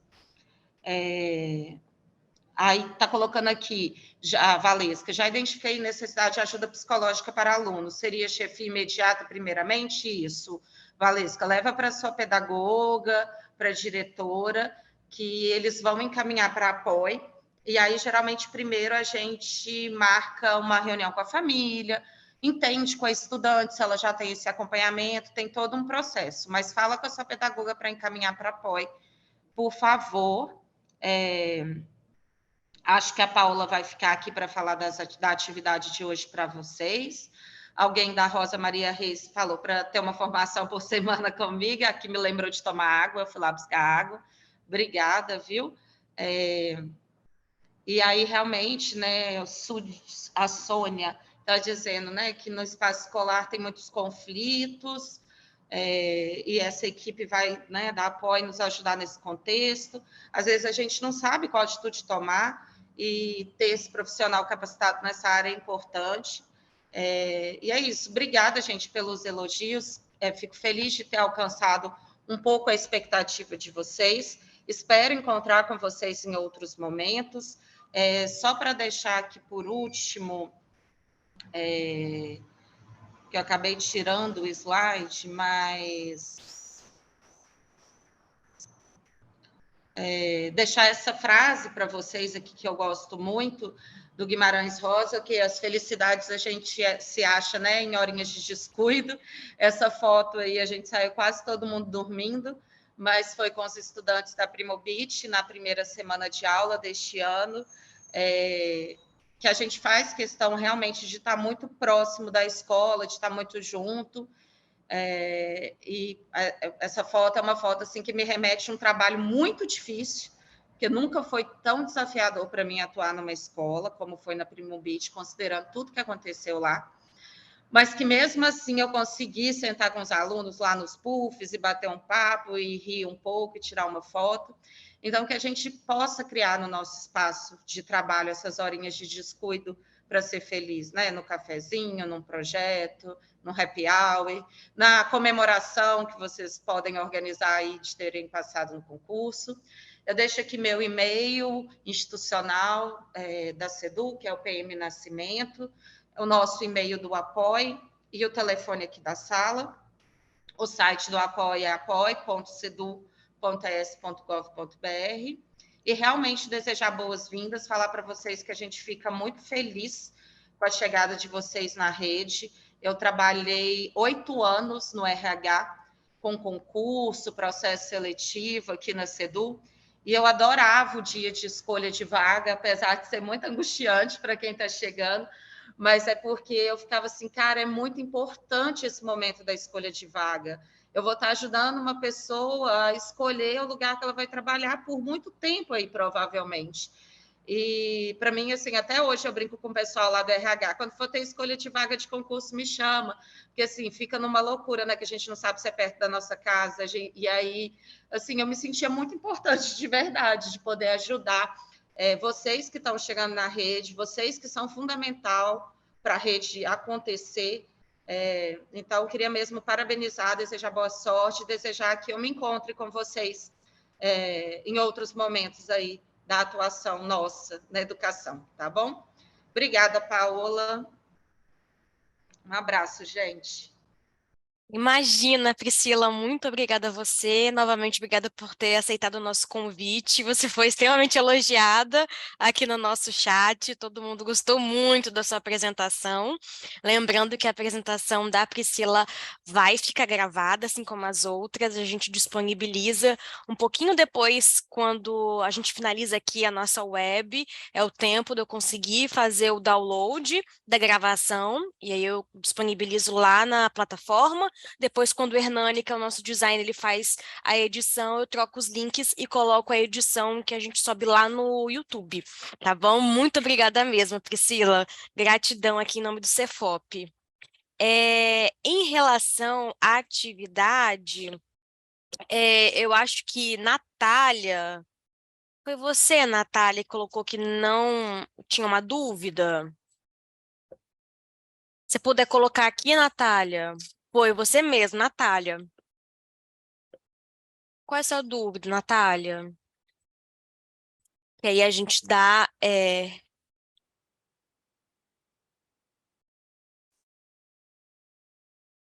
Deixa eu só dar uma olhadinha aqui. Enquanto eu vou abrindo aqui, pessoal, só para relembrá-los que é o seguinte... As atividades elas foram abertas hoje às 7h30 da manhã, todas as atividades da semana, assim como a gente fez no combinado da semana passada. Elas vão fechar na sexta-feira, às 23h59, tá bom? Lembrando que na sexta-feira, vocês vão ter já uma web gravada. Então, vocês não vão ter a web ao vivo. E aí, o que a gente vai fazer para vocês não deixarem de assinar a lista de presença? A gente vai colocar lá nos materiais da web de sexta o link com a lista de presença, tá bom? Então, não esqueçam de assinar a lista de presença da sexta-feira. E vocês precisam assinar ela na sexta-feira, tá, gente? Porque toda a contagem ela é feita diariamente. Então, assim, vai ficar lá. Deixa eu só dar uma olhadinha aqui no chat.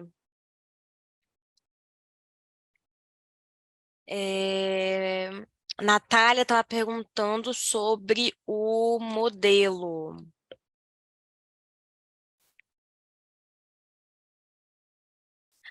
Natália, tem uns materiais complementares que podem te ajudar, tá bom? Espera aí que minha janela fechou aqui. Espera aí, só um minutinho. Deixa eu abrir de novo aqui.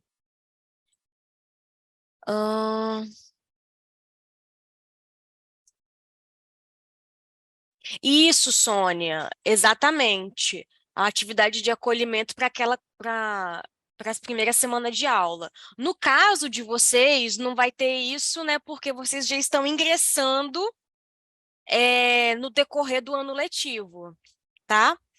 Porque foi atividade baseada na primeira turma também.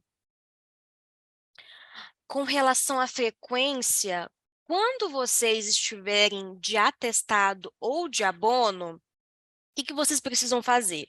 Vocês precisam subir esse atestado ou essa solicitação de abono lá no eDocs. Você vai subir e vai enviar para a Cefop. E aí você vai mandar também para o meu e-mail, pfsantos@cedu.es.gov.br, tá bom? Feito isso, você não tem nenhuma penalidade com relação à formação nem nada. E aí o que você fica incumbido, O que fica dentro da sua responsabilidade é assistir a gravação posteriormente. Com relação à lista de presença, quando você pega o abono, você não assina a lista de presença, mas é sua, ou então atestado. Você não vai assinar a lista de presença.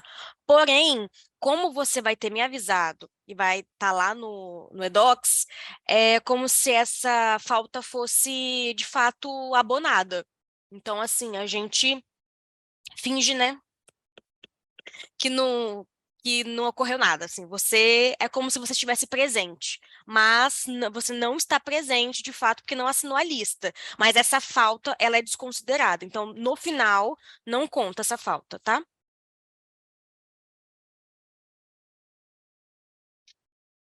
Ananda, qual é essa atividade? Se você puder me enviar por e-mail, fica melhor para eu te esclarecer, tá bom?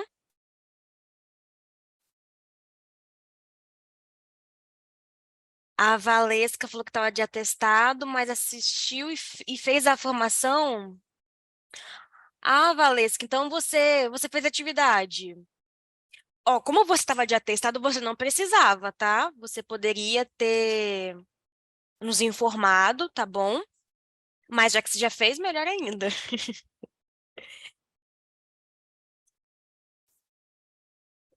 Natália, pode ser feito sim num formato de plano de aula, tá? Pode sim. Então é isso, pessoal. As atividades sobre as férias de janeiro, qual é a pergunta? Se vocês vão ter férias de janeiro? Bom, gente, eu não tenho essa informação aqui, mas creio que sim. Inclusive, sobre as férias de julho, que eu vi que tinha muita gente perguntando, é o seguinte, ó, o que eu sei até então, pessoal, é... os professores, vocês que estão ingressando, não sei se ainda deram uma lidinha no regimento e tudo mais, mas os professores, professoras e professores têm 45 dias de férias, tá? Diferente, por exemplo, do técnico, por exemplo, de mim, né? O técnico está aqui na SEDU, nós temos 30 dias de férias, ou então o gestor da escola, o diretor, o pedagogo, que tem 30 dias de férias, tá bom? O que pode acontecer, não estou dizendo é o que vai acontecer, mas o que pode acontecer é que no recesso de julho, talvez o gestor ou o coordenador pedagógico ou o pedagogo tenham ali algum tipo de formação, ou então algum planejamento em grupo, algo assim, tá? Não tenho certeza, estou falando que é uma das possibilidades. Por quê? Porque eles têm 30 dias, então eles estarão presentes na escola nessa semana de recesso, entendeu? O professor, como ele tem 45 dias e tem férias coletivas, eles estarão no recesso, tá? Tô falando que essa é uma das possibilidades. Tô falando isso porque com relação aos coordenadores pedagógicos, eu já sei que ele tem algumas formações que os coordenadores pedagógicos eles vão ter que fazer durante o ano. Então, ainda não tenho certeza se calha de ser, né,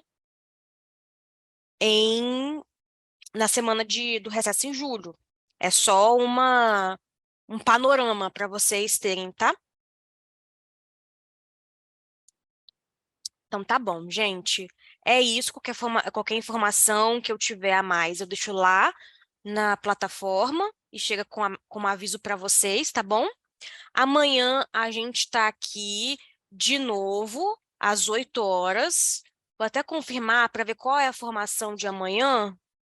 Então, amanhã a gente tem o web sobre avaliações externas. Muito legal, tá? Bem significativo essa palestra, esse webinário. Então é isso, pessoal. Muito obrigada. Obrigada por estar aqui. Uma boa semana para nós, de muito trabalho, muita saúde. E amanhã às 8 nós estamos aqui de novo, tá bom? Abraços a todos e até amanhã.